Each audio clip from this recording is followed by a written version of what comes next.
The lady in the teacup, you can move forward. There's still lots of places.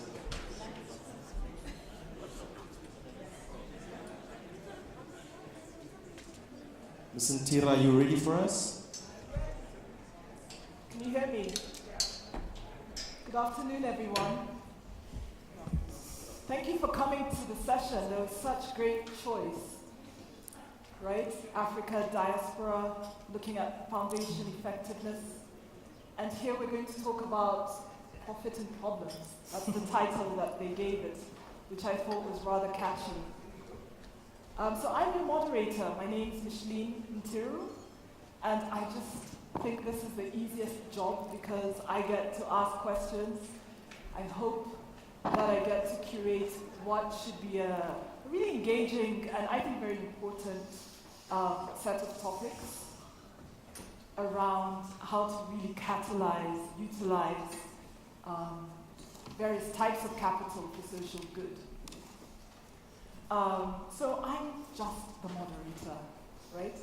It's a topic that is very near and dear to me, having spent 2 decades in this space on different facets of it, from working with not-for-profits driving social change, to working with investment, development finance institutions, working in CSR.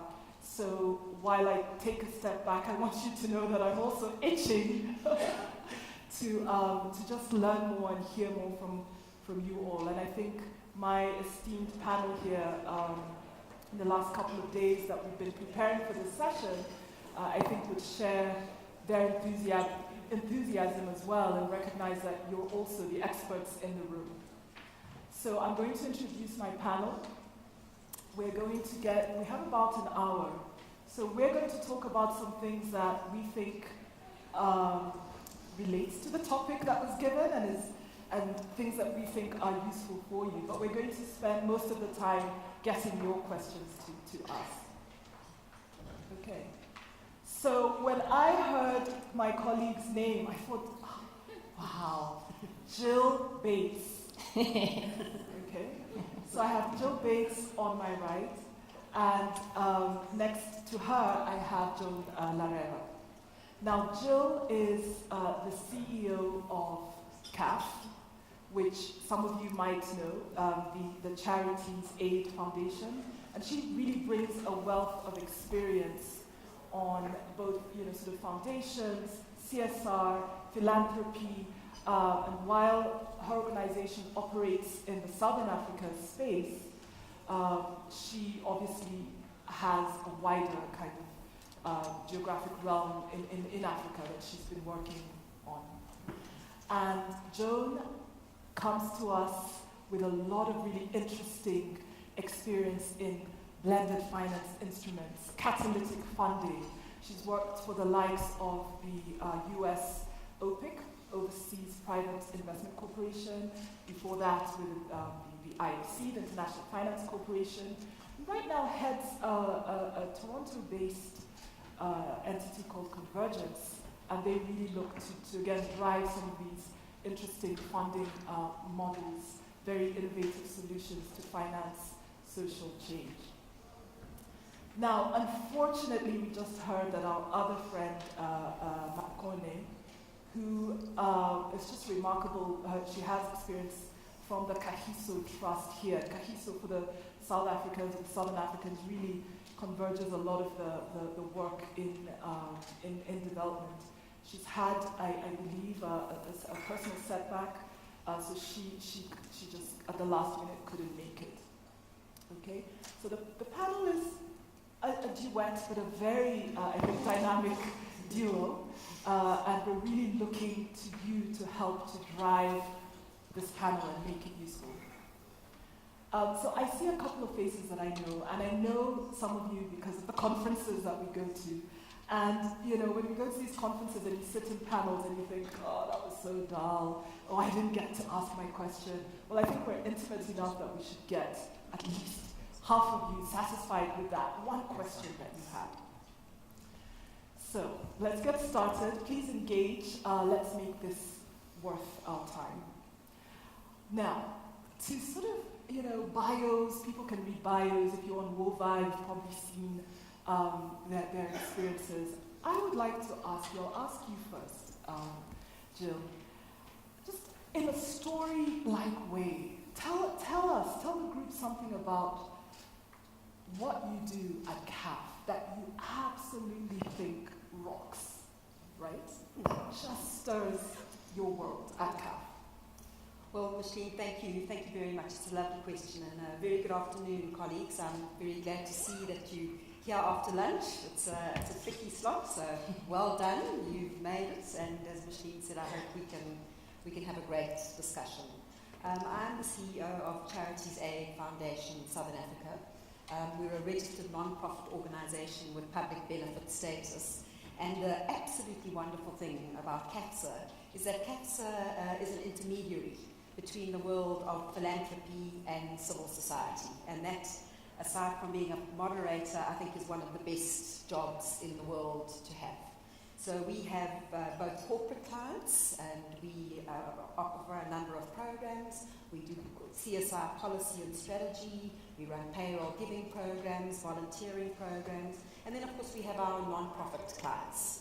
And we help them with due diligence and help them access funding from corporate. So it's a wonderful space to be in.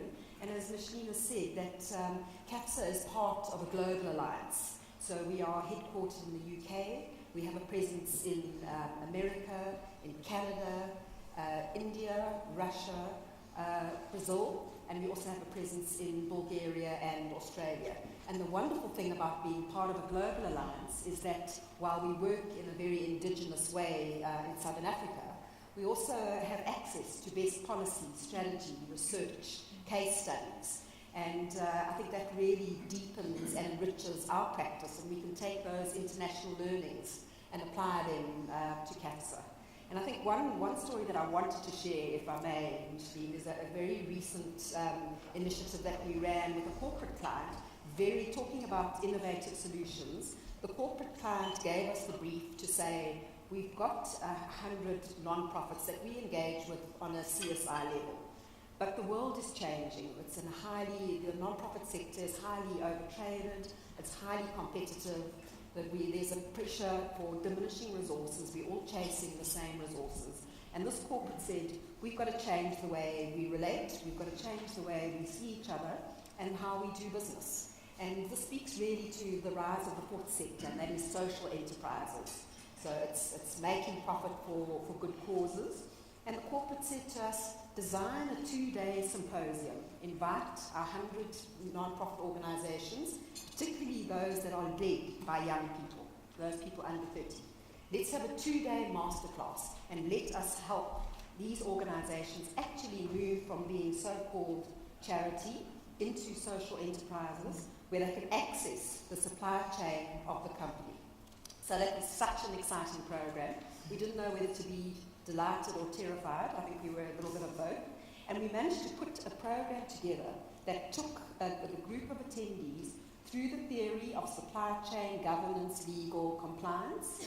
And then there was a section in terms of applying the theory to practice, where we've got organizations to work in groups, to create a new organization, and to put in a tender to solve a problem in Africa. And it was quite incredible, the quality that we got from that exercise. And the next round of the program, because it's been so successful, is that these non-profits are now going to be literally tendering for the corporate supply chain and procurement. So that's a good news story, and I'm so delighted to be able to share that with you. That's fantastic. Thank you for sharing that. What's your story, Joan? Well, we'll get into it in a little bit more detail, I think, in a moment. But what's really exciting about my job as CEO of Convergence is actually embedded in the name itself. Convergence is the global network for blended finance, and we'll get into what blended finance is in a moment. But we have 240 member institutions at this point. And the wonderful thing is they come from across the spectrum of capital. We have philanthropic organizations, development agencies, development banks like IFC, where both you and I have some roots. The city banks and the Standard Chartered banks of the world, the private equity firms of the world, And they're all members, and they're all converging upon this space called blended finance. And it's wonderful to be in that position of silo busting, of getting disparate backgrounds, organizations from disparate backgrounds into the room together, working toward investing in common things. Some of them are investing for impact, some of them are investing for sheer financial returns, but there are a lot of ways to work together in really powerful ways. So it's a little bit like your story, Jill. I think you'll hear some resonance there. Absolutely. And the good thing about having you both is that I see that you might be on two sides of the same coin, and I'm going to segue, I think, into that area with a question around, to you, Jill, how do you bridge that gap between what investors want in terms of financial and social, sometimes even, environmental returns, but really coming at it from a financial first or a commercial orientation? So bridging that gap with them and, say, the enterprises, a lot of times it's the NGOs, who are certainly more socially oriented. How do you bring it together so you can maybe walk over to her office and say, I've got something really good for you?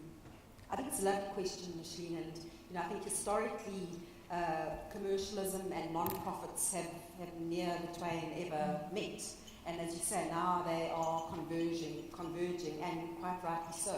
And it makes me think of a project that's been initiated by CAF in the UK.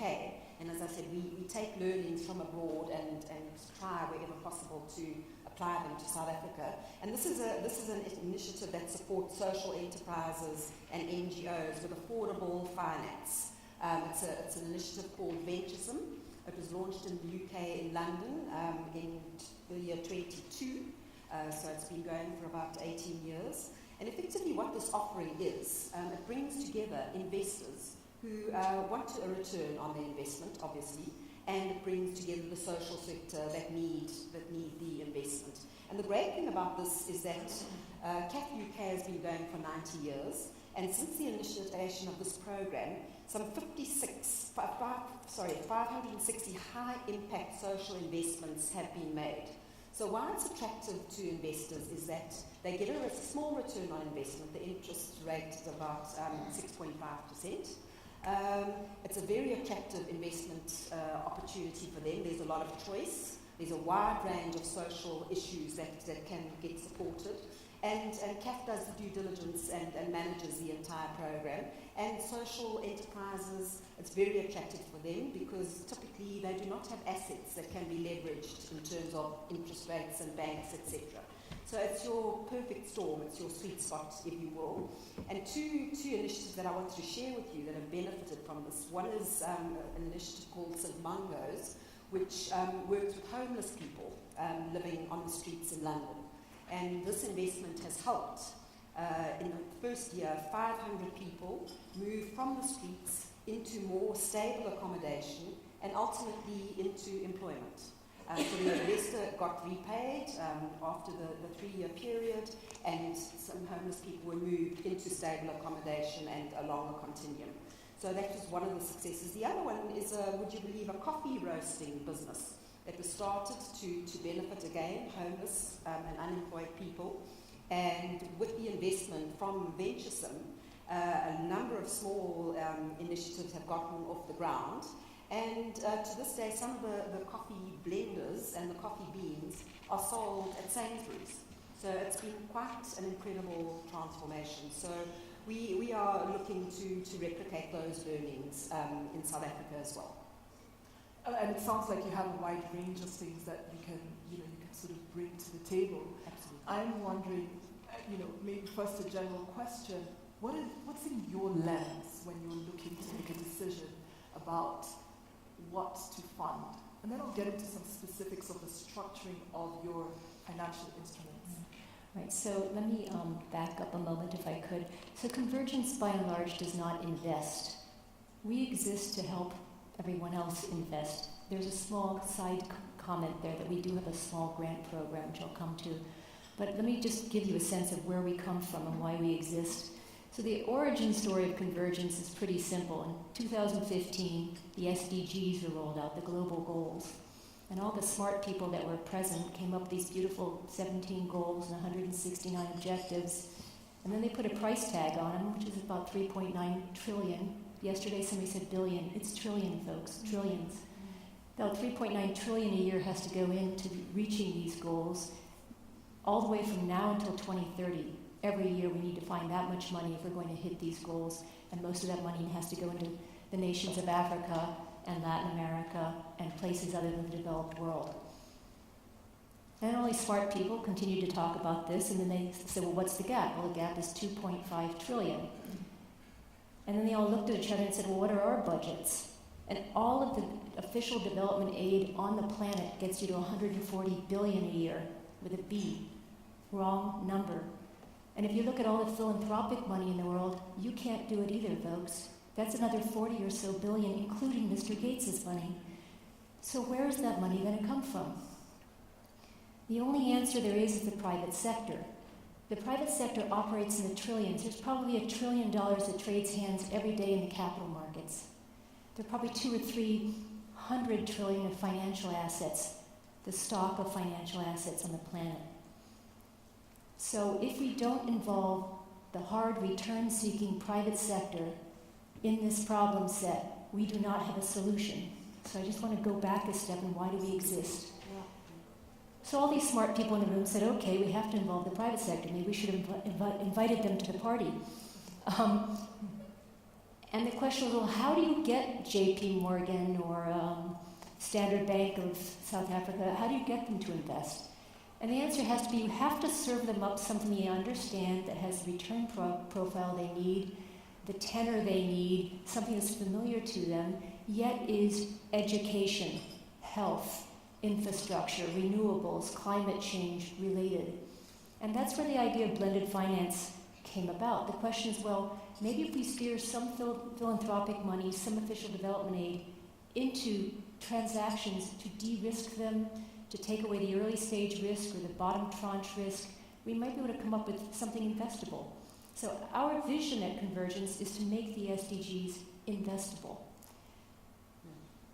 So if you are to have impact as philanthropists, I would urge you to really think about taking some of your funding and figuring out how to play with the Morgan Stanleys or your local equivalent, and how to construct transactions that appeal to them, so that for every $1 or rand or shilling you're putting out the door, there are another 5 rands or dollars or shillings matching it.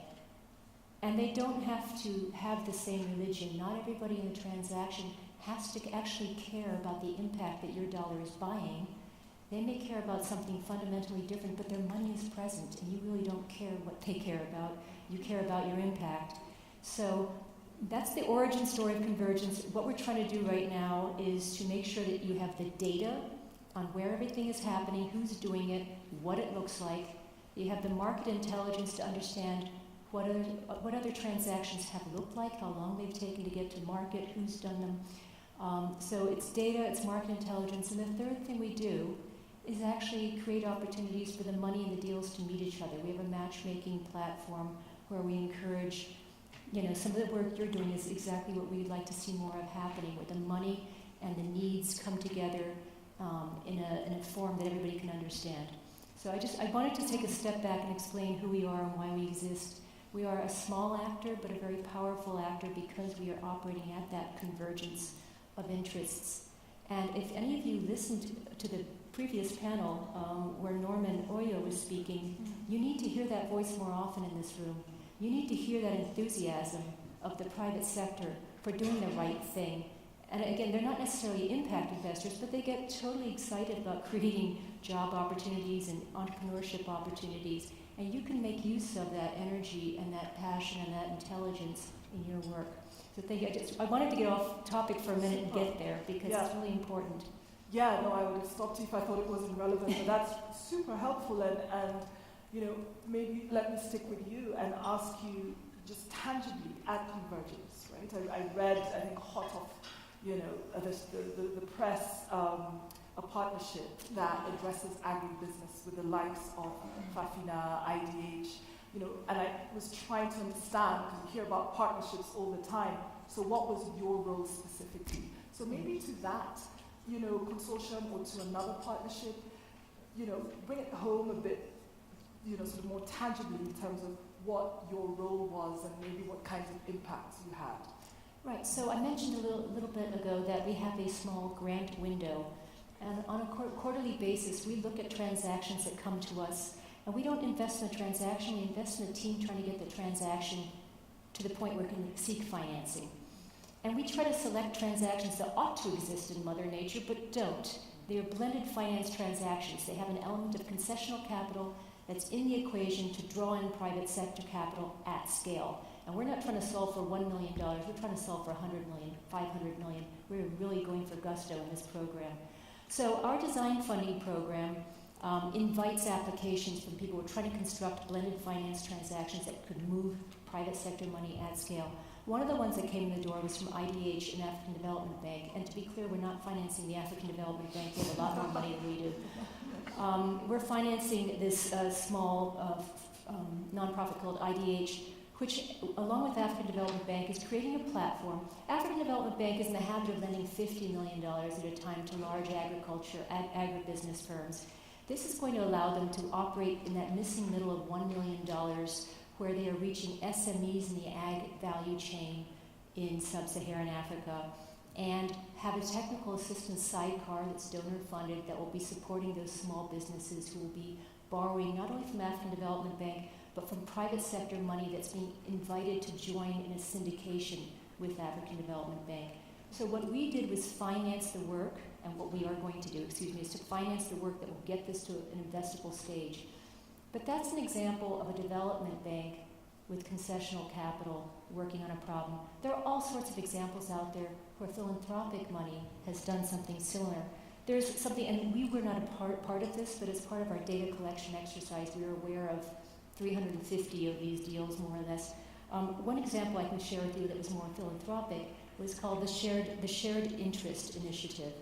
In 1994, when the apartheid era was, as a result of the apartheid, the boycotts in the U.S., everybody in the U.S. who was interested in this subject wanted to participate in supporting South Africa post-apartheid. So this Shared Interest Initiative essentially allowed individuals in the United States to put their money into a deposit-seeking account and just earn interest on it. Now, this is financially inefficient, but it worked. Put their money in a safe place, but on the strength of that deposit, this firm, this Shared Interest Initiative, was able to obtain guarantees and do local lending into Southern Africa. Now, if anything had gone wrong, their money would have been called, but as is, most of that money, or all of it, just sat in deposit-seeking accounts. And these American individual investors, philanthropists, could also return the interest they were earning as part of a charitable donation. And this got a lot of money flowing into the Southern African economy. Another example is something called Metad. We were talking about coffee, so here we go with coffee again. In Ethiopia, there's a firm called Renew, which is a member of ours, which is locally based, but again, it's an American couple who's been in Ethiopia for a very long time. And they have created a community of angel investors back in New Jersey and New York and Massachusetts who are all now passionate about Ethiopia. And one of the investments they teed up was Metad, an Ethiopian coffee producer. And what they've done is invest in the farmers who supply the coffee to Metad to bring up their quality to an extent where you can actually get a premium for this coffee. Now this is a recognized premium coffee. Metad is a commercial company hiring people, doing what normal private sector companies do, but it got its start with philanthropic and angel investing. So there are all sorts of examples out there of where philanthropic money, instead of just going in pure form into something, can go en route through a company, through a commercial endeavor, and magnify its impact. You took me to a direction that I didn't know I was going to go right now, but I'll allow myself to go there. If you read about what's happening in Africa now, right? The traditional donor spaces, buying from, post-independence in many countries, or just around the 60s, into some of the, I call it the DFIs and the CSR, there was this whole wave in the 90s, 2000s, lots of funding from there, and foundations, and now increasingly say the VCs, PEs looking at impact. Question to you both. What is the role for the new high net worths in Africa, the philanthropists, the individuals in this space, that despite the large, say, funding gap that you articulated, say, for the SDGs, is a space that seems crowded. Specifically, if I'm a new African millionaire, billionaire, and I just want to get in, any advice as to sort of how to do that? Okay, well, shall I start? And it speaks to some research that, in fact, CAF has released last year. And clearly there is a rise of high net worth individuals globally, but particularly in Africa, which is really pleasing for us to see. And our researchers and our actuaries have done a study which says that by the year 2030, some 2.6 billion people will join the middle class. Now, if we extrapolate that to the current generosity movement that is throughout the world, if the giving behaviours continue as they have done into the high net worth individual group, an excess of $350 million per annum will be generated for civil society. So that really is a game changer. That talks to your numbers, Joan, and it's really the possibilities are absolutely incredible. And if I can just share a little bit about the research, it's called the World Giving Index, came out late last year. And this is a study, it's a snapshot that measures generosity behaviours throughout the globe. So there are 3 generosity behaviours that it targets specifically. The first one is giving money to a non-profit. The second one is volunteering at a non-profit organisation. And the third one is helping a stranger. So 139 countries were surveyed, the top economies in the world, the US, Europe, etc. The results were absolutely mind-boggling. And I'm happy to say that Africa outperformed its global counterparts. Africa stood head and shoulders above all the other countries for generosity behaviours. And these results actually really now call into question the relationship between wealth and generosity. Because typically we would be the weaker economies, but we are more generous. And I think, those of us that are African here, we know that Africa is fundamentally a generous continent. We're a continent of givers. There's the spirit of Ubuntu. And in fact, in Sierra Leone, that is war-torn, that is ravaged by disaster, that is the country where you are most likely to be helped by a stranger. Myanmar, again, also transition from military rule to civilian rule, devastating, humanitarian disasters. They are number 1 in the world in terms of giving money to charity. So again, we're looking at that and we're wondering how that could be. And again, it's the spirit of Ubuntu. And we also think it's the faith, the Buddhist faith that governs the country is impacting on those results. So I think these results bode very, very well for Africa, and the rise of the middle class also bodes extremely well for philanthropy. Well, thanks for that, and it's so cool to have a job where you can do things like a generosity research. I would love to hear if you have anything else to add, because I still sit here and I think, 20 years, those SDGs are still there. We've still got abysmal health, conditions. We have, we're in the darkness. I tell people our power, issues are alarming, education, etc. So how, let me focus on the philanthropists, the high net worths. Do you have a way to guide them as to what are the gaps or what are the high impact things that they should be doing? I'm wary of parachuting into Africa as a North American and telling you what to do. I think it's probably a really bad approach. I've been listening really hard for the past day or so, and you all sound like my parents, education, education, education. So that's familiar to me as an immigrant American. I listen to that emphasis on education and I get it. I do worry, though, that you're going to untangle one knot in the experience of the youth of Africa, which is the big issue. And they're going to run into the next knot in the rope, which is employment. So one thought, it's not a recommendation, I cannot make recommendations in this forum, but one thought is, if you think ahead, and let's say we conquer the education issue, we need to be thinking now about what do you do with the youth that you've now educated. And it strikes me that no government in the world has ever created employment. Maybe temporarily, maybe in a communist society that eventually becomes capitalist like China, but not really. It's the private sector that creates employment. So if you are trying to untangle the next knot in the rope, I would suggest that philanthropists have a role to play in stimulating the growth of SMEs.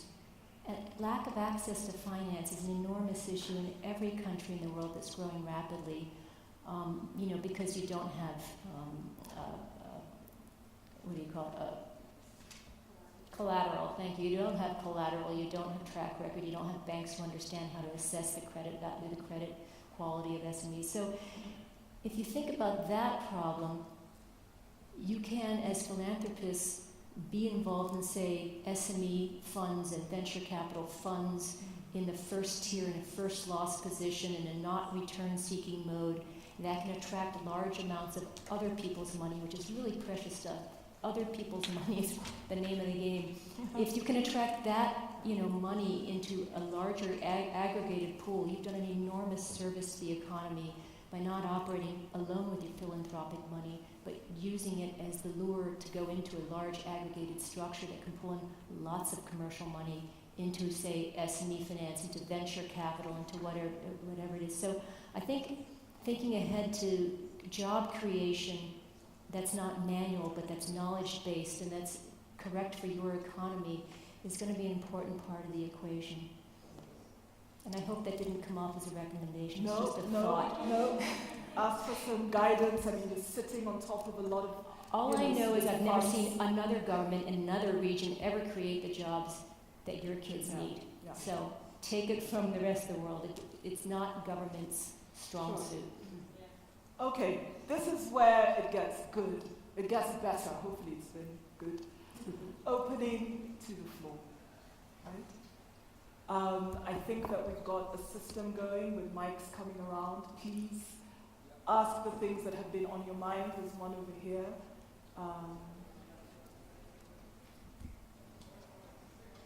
So what I'm going to do is I'll take 5 questions at a time. Please be succinct. Then we get lots of questions in. Go ahead.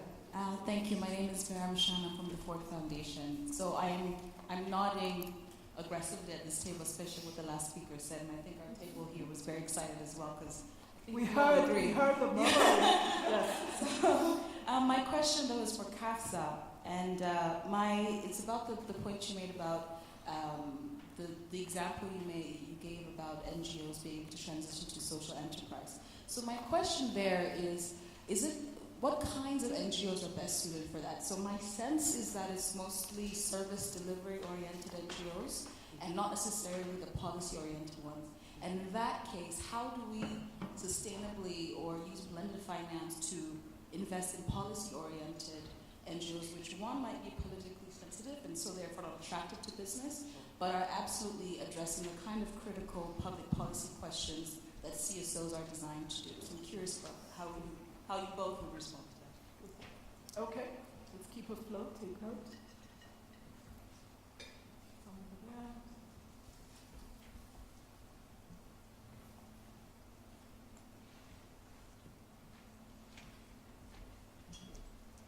Hi, my name is Frank. So we fundraise both from Africa and the US, and we struggle big time to fundraise from Africa. And the penny dropped for us a couple of years back when we realized that in Africa you generally fundraise from income. In the US it's mainly from wealth. When they're talking about the big gifts. As poor as Africa is, relatively, how realistic are we about actually getting significant philanthropic giving from Africa if the economic stays where it is. And to that end, as an African philanthropist, so to the question the moderator asked, I don't think you covered fully. If I have $1, how do I make it into 5 as an African philanthropist? And in the process, is one of my responsibilities to create wealth in Africa, so I grow more philanthropists, because just giving is not enough. You can't just give your income, because then what happens, you don't get multiple year gifts, you don't get repeat gifts as easily. It's a bit more complicated.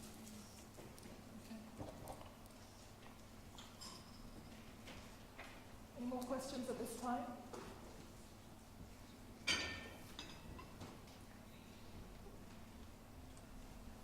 Can't really see well from here, but I'm thinking we can get started. Yeah? Yeah, okay. All right, so I loved your question, and I think you're absolutely right, and certainly from CAPS's perspective, we have mostly dealt with non-profits and social enterprises that are in the services space. I think that your point is absolutely correct. We do need to be looking at public policy and influencing that. I think it's also very tricky in terms of certainly in terms of the closing of civic spaces. And as you say, these kind of issues are, of a concern to government and business, etc. So I don't really have the answer, but I think that is where we definitely need to be heading, and we need to negotiate these perilous waters, because that's where we need to go. Any distinction, between sort of the policy types of NGOs, which I think, if I understood your question, the ones that are oriented to policy versus the ones that sort of implement. Yes. It's an underfunded sector, there's no question of it out. So I wish I had the answer. Okay.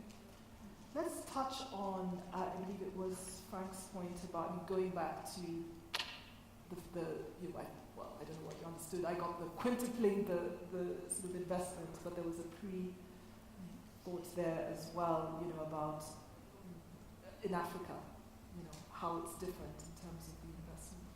Right, so first of all, the data we've collected on blended finance, we've probably just scratched the surface of what's out there, but we've aggregated data on about $100 billion worth of blended finance transactions. And it's not all that simple to unravel what the leverage is, that is the number of non-philanthropic dollars leveraged with each philanthropic dollar. But our overall estimate is probably, somewhere around 3 to 5 times. And you ought to be able to reach for something more like 8 times. So again, what I'm suggesting is if you place your money with unlike money with different objective, you very well might leverage up the power of your $1 or your 1 rand by having, totally commercial money join you at a rate of, say, 5 to 1. Just to give it one example, our grant program, which is compared to the size of the blended finance issue, very small. We've so far put out the door $5 million, and this is toward very, very early stage structures or ideas that could be structures. And we've already had financial closes following us of over $200 million. That's $5 million getting financial closes. This is not promises, with actual signed legal documents of over $200 million. That's the power of early stage intervention in something that looks like a good idea, coupled with financial knowledge. So everybody on my team comes from a transaction background, and we've got a nose for this is a ludicrous idea, or this is probably a good idea but high risk, and we go for that good idea, high risk, high leverage. So if you are strategic about what you're doing, a little bit of money can explode into a really large pool of funding. And like I said, we're very small, and if we can do that, picking around the world, you picking in your home market with your expertise are going to surely do better than we. I don't know if that answers your question up, but I lay down a challenge to you. As people sitting in Toronto, Canada, if we can do that with our money, what could you do knowing your market, knowing your issues, knowing your challenges, and knowing your people? And I would just add, I mean, some golden nuggets from a meeting I had earlier this morning. I mean, the two pockets of funds that are sitting, quite richly there. One is pension funds in South Africa and Kenya also, where, by definition is sort of risk averse, but slowly are being channeled into, other funds that can have social impact. A second area, and I was quite, I was quite amazed at this, is some of the investments that were made out of BEE here, South Africa's broad-based Black economic empowerment, say in 2000, that matured in maybe 2015. They're sitting there, and investors can make some decisions about where to channel these monies. And so perhaps somebody looking for funds needs to know where to go, and it's not going to a corporate CSR, it's not going to a foundation, it's not going to a donor traditionally only, but it's going to these very specific pockets that seem to be quite fat, and then doing some of that catalytic kind of merging of funds. Okay, I see pensive faces, I see hands. Wonderful, please. Mics. Yeah, my name is Max. I quite like the question from a colleague from the Ford Foundation there, and I wanted to add a little bit to it. I think the work that you're doing is fabulous, by the way, and I think you should continue investing in helping those institutions that are currently working in the public good space. But since we're talking about scanning into the future here, we must recognize that the way we decide value as a society is also changing rapidly. So those institutions that are currently working in the space that they're funding, our estimation is that in 5 to 10 years' time, that is going to change. They're going to enter into the formal market transaction. If you look at what's happening in the UK with the reform of the Common Agricultural Policy, our economies at the moment don't account for natural capital very well. So this is the stuff that you guys are funding. But my suspicion is post-Brexit, what will happen is if Michael Gove is successful, some of the services that are currently public goods will start to be transacted more formally, and they'll start attracting the kinds of funding that we're talking about. So the services that are offered by these, will start coming into, selling, and people will find it more attractive. We've not been able to do it so far because it's been a huge methodological challenge, but I think we've overcome that. At the G20 meeting in Buenos Aires this year. Maybe just veer into a question, yeah? Yeah. So, this was just to say, I think that you should continue funding what you're funding, and I would urge you guys who are working in the blended finance space to look into where are our economies going in terms of the kinds of capitals that our economies will be required to account for, given that we are running out of certain things at the moment. And that includes natural capital, social capital that you're talking about, and other forms of capital that GDP accounts for at the moment. Actually, blended finance, a lot of deals in blended finance. Let me give you some stats. So first of all, 40% of all the blended finance activity we've ever tracked is in this continent. This is not new here. It happens here. It just has never had a label. So please do not understand this as a new thing for you. You're doing it. A lot of it's donor agencies plus private capital markets. So you can own it a little better, but it is happening here. Secondly, the major areas where blended finance is happening, renewables is a major area. Ag is a major area. This is another big, speaking of natural capital, it's what made me think of it. Agribusiness, is a huge part of the economy. It is probably 80% female. It's a major area, and it's a space where blended finance is used as a tool very often. Natural capital, that is climate change, climate adaptation, climate mitigation, is also a place where you see a lot of blended finance, because it's really hard to create a revenue line out of saving Mother Earth. But if you can capture externalities, you can find out who wants to pay for a solution and create a financial structure where they get to buy down that impact or prevent that impact, you suddenly have something investable. Thanks. Yeah, definitely. I think let's get a nice chunk of questions going. Thanks for that clarification, though. I saw hands here in the middle. Yep. Mine isn't entirely a question. My name's Colleen. I've worked for many years in the philanthropy infrastructure area, mostly in South Africa, but in other parts of the world as well. I wanted to come in on the point of the funding for advocacy, for policy work, for social justice work raised by the Ford Foundation. I was very comforted this morning when some of the people in the Women's Empowerment panel were talking about corporate support, because in South Africa that just doesn't happen. It's been an ongoing point of advocacy from the civil society sector into the corporate sector. The corporate sector actually needs the civil society organizations that defend democracy and a whole lot of associated freedoms. And I think that there has to be some very innovative investment work done around how to bring corporate funding in, because particularly in South Africa, all that work is funded by international organizations. Thanks. Much as it was comment-like, it had question slants, so if the panel feels that they can answer that would be great too. Any more? Yeah, Mike, coming to you. Yeah. Hi, my name is Wally from DNDI. My question is to everyone on the panel.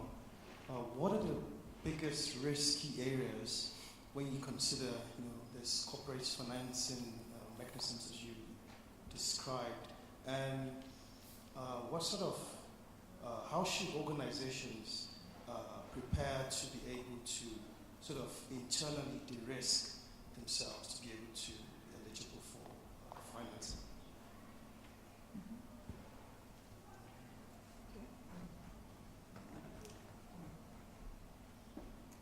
Okay, let's take those. I'm not sure I understood the last question exactly. May I ask Mac? Well, if you want to sorry. So what I'm saying is, as an organization, how do you, what are some of the inherent risks that you've identified from potential recipient organizations, and how can organizations sort of internally structure themselves so that they are less risky and are more able to access corporate financing? Maybe I can take that really specific one. There's always the issue of perceived risk versus actual risk in any transaction.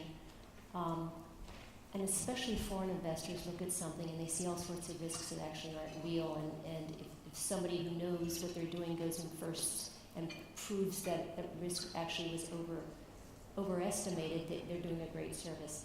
One of the things we see in my world of blended finance is that the value that you get when you have disparate parties in the same transaction is actually more than the flavor of money they're bringing into the transaction. When you have a Rockefeller Foundation or a Development Bank of Southern Africa in a deal, it's a signal to other people, especially to the private sector, that they can step in a country they might otherwise feel very uncomfortable in. Similarly, there's a lot of rigor that private sector money brings to the equation when it joins a philanthropic or a development institution in a transaction. There's efficiency, there's a hard-nosed decision about every dollar that goes out the door and what it's going for. So there's actually a lot of value in putting different, it's just like diversity on a board, diversity in a company's shareholding can be really, really valuable.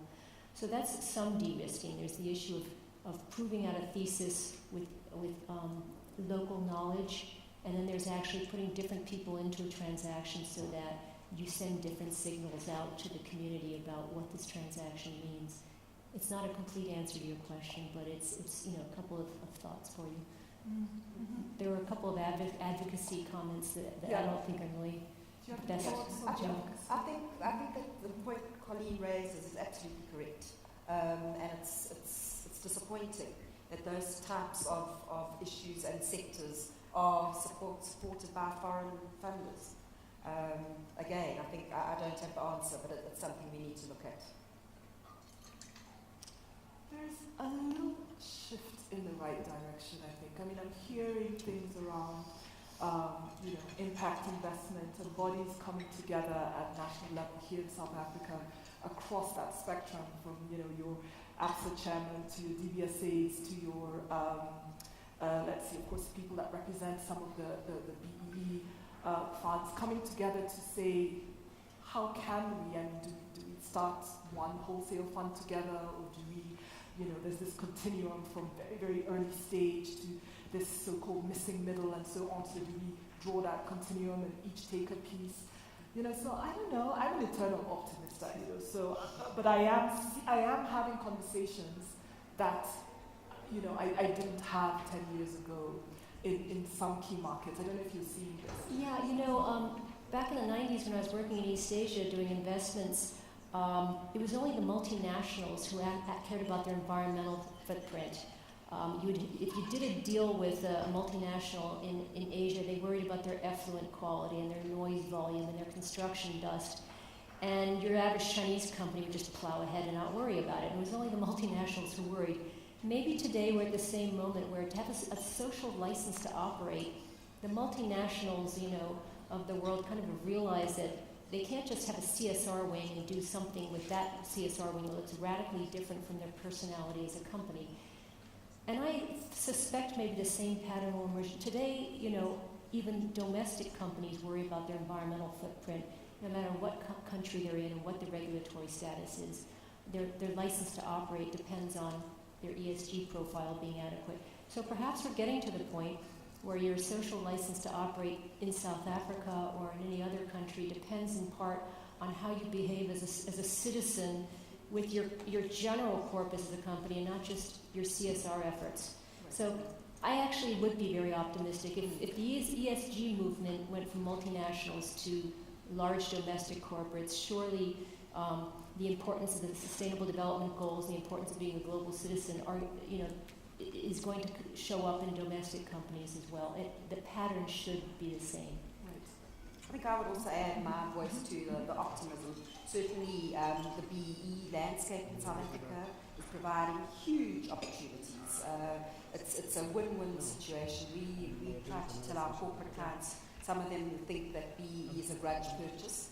We say that you are contributing to the economic transformation of the country. So the BEE opportunities to be had in the country, there's no question of a doubt. And then, of course, also the triple bottom line. People, planet, profit. We've got the King 4 on corporate governance that is guiding us on that. And I think this all bodes very well for the country. Okay, I see newcomers, and I'm wondering if I think it's nearly time. I'll just do a quick scan and see if there's one more question. My clock tells me our time is nearly up, and then I'll bring it together. It's up? No time. 0 time? Okay, no time. Bringing it together. Well, thank you so much. I mean, the panel, to you all, I hope it was useful for most of you, if not all of you. The range of catalytic funding instruments that are available, the innate behaviors that we have as Africans in terms of generosity, the bridging that educational, sometimes cultural gap between the investors and people seeking social change, and just finding sort of the piece that makes sense to the specific entity, be it a policymaker or other. I mean, I think that those are some of the issues that have been raised. Thank you so much for your wide participation, and again to Jill and to Joan. Thank you to you. Thank you so much. Thank you. Thank you all.